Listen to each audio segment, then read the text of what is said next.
東京都文京区の湯島聖堂に来ています。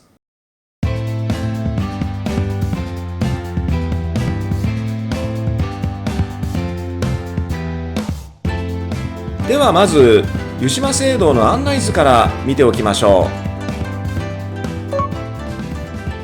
う。大聖殿孔子廟は北側の奥にあります。その途中には行幸門、入徳門、教壇門、そして北側の明神門が設けられています。では順に見ていくことにしましょう。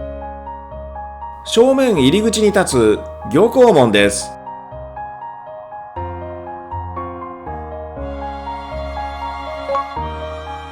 行幸とは論語の一節から取られた言葉です。願円がため息混じりに言った。先生の徳は見上げるほどますます高く、その意志は切りつけようとすればますます固い。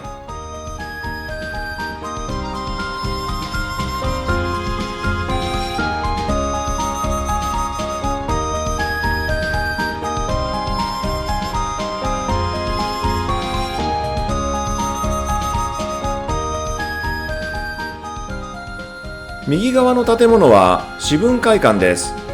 湯島聖堂の維持管理を行っています。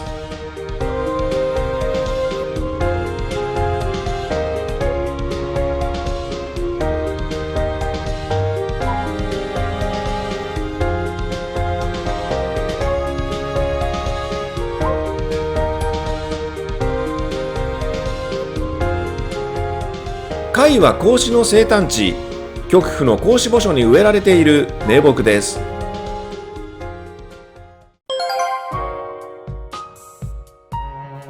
湯島聖堂は儒家の始祖、孔子をお祭りした孔子廟が元になっています。ではそもそも儒教とはどのようなものなのでしょうか。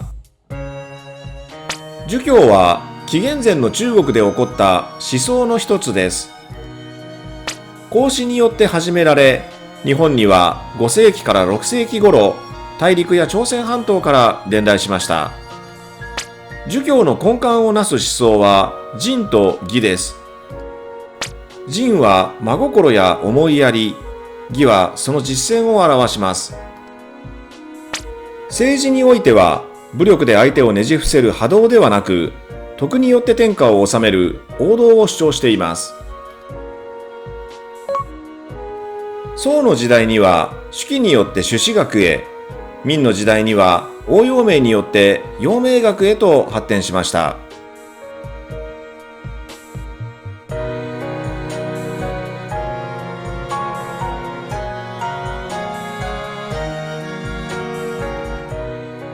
世界最大の孔子銅像です。1975年、中華民国台北市ライオンズクラブから寄贈されました。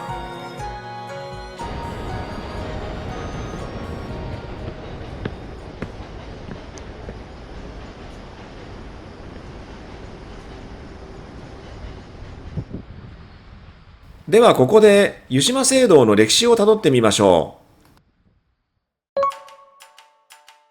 1632年、儒学者林羅山が上野の指定に孔子廟を建てました。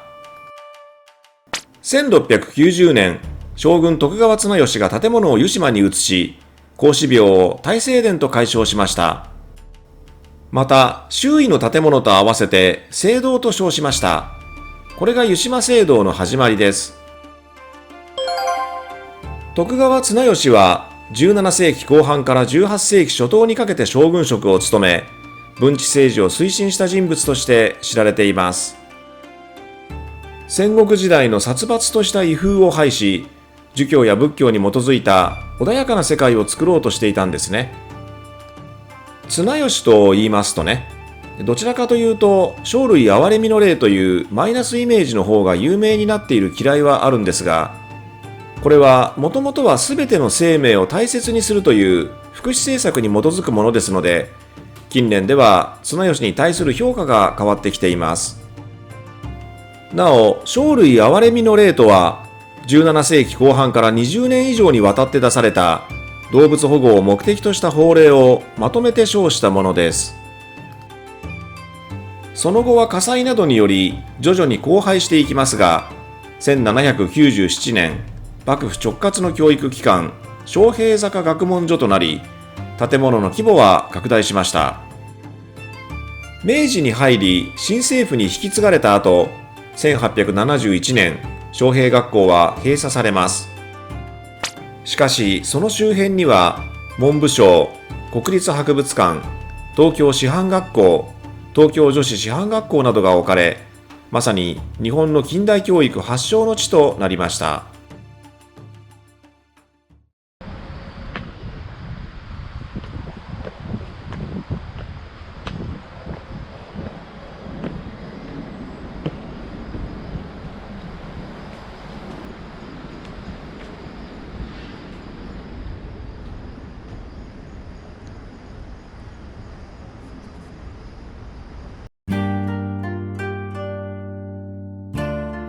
入徳門です。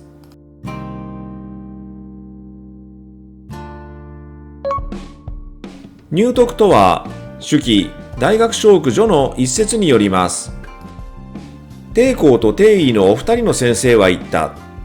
大学とは、孔子とその門下の遺書のようなものであり、初学者が徳の道に進もうとするときの入り口である。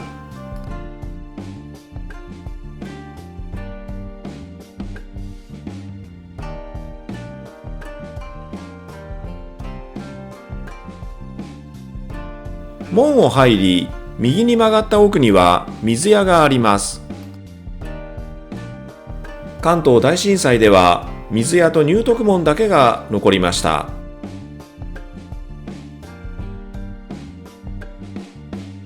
教壇門です。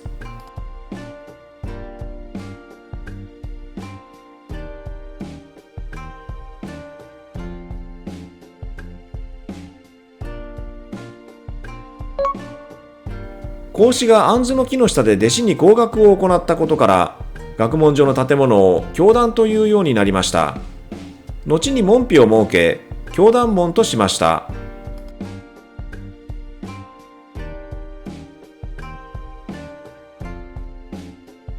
そしてこの奥がいよいよ大聖殿ですね。孔子廟の正殿を大聖殿と言います。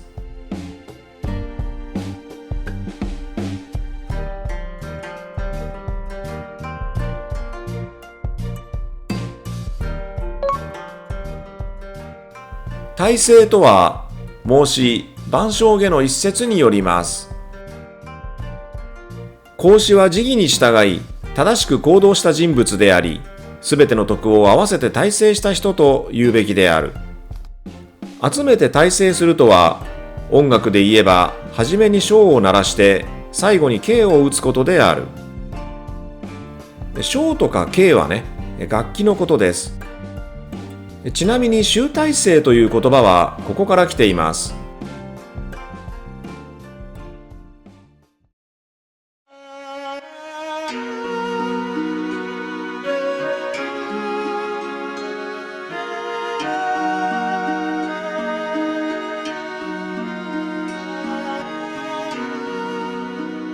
大聖殿には孔子像のほか、代表的な4人の弟子の像がお祭りされています。土日祝日のみ公開されています。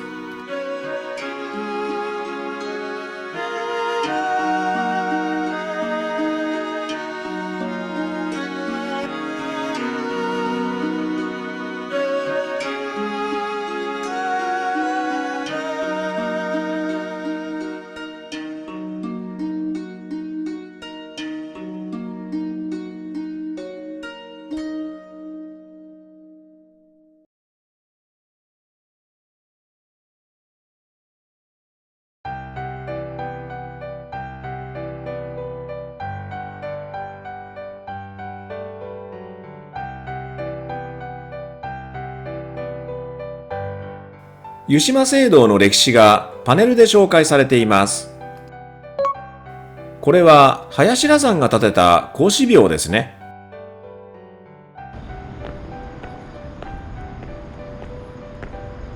では、西側の門から外に出ます。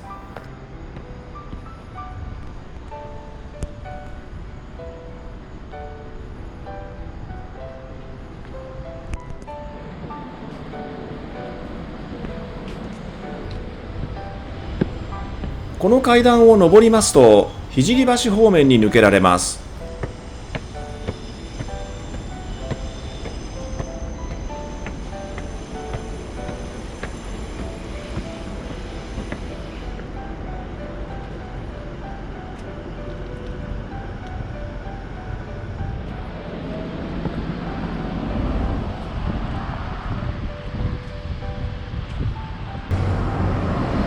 聖橋です。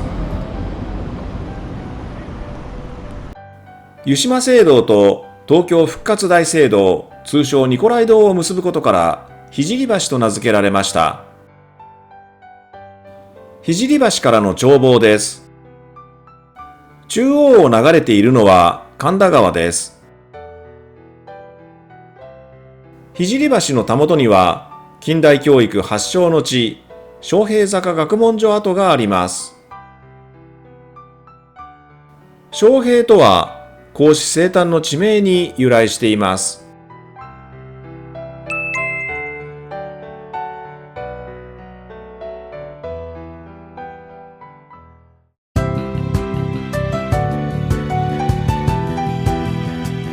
北側の随寺塀沿いにもう一つ門があります。明神門です。この先の神田明神に通じています。それで明神門と言うんですね。